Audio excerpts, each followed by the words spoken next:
موت کی تمنا نہ کی جائے، مصیبتوں سے گھبرا کر موت مانگی نہ جائے۔ نبی پاک صلی اللہ تعالی علیہ وسلم نے فرمایا، مصیبتوں سے گھبرا کر موت نہ مانگو۔ اگر تم برے ہو تو پھر بھی موت نہ مانگو، ہو سکتا ہے اللہ تمہیں توبہ کی توفیق دے دے، اور اگر تم نیک ہو تو ہو سکتا ہے اللہ تمہاری نیکیوں میں اور اضافہ کر دے۔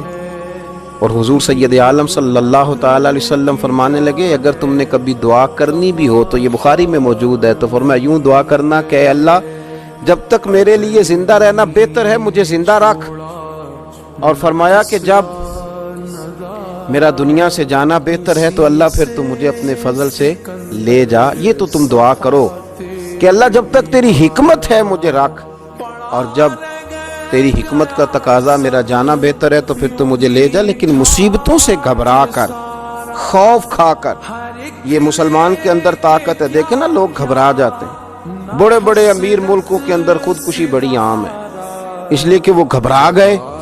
چونکہ مومن کے لیے موت تحفہ ہے تو وہ گھبرا نہیں رہا۔ ہاں، اگر کبھی موت مانگنی ہو تو پھر اس کا طریقہ یہ ہے کہ شہادت کی موت مانگی جائے، پھر حضور علیہ السلام کے مدینے میں موت مانگی جائے۔ حضرت عمر فاروق رضی اللہ تعالیٰ عنہ دعا فرمایا کرتے، اللہم ارزقنی شہادتا فی سبیلک واجعل موتی فی بلد حبیبک صلی اللہ علیہ وسلم۔ اے اللہ مجھے اپنے رستے میں شہادت کی موت عطا فرما، اور اللہ وہ موت بھی مجھے اپنے حبیب کے شہر میں عطا فرما۔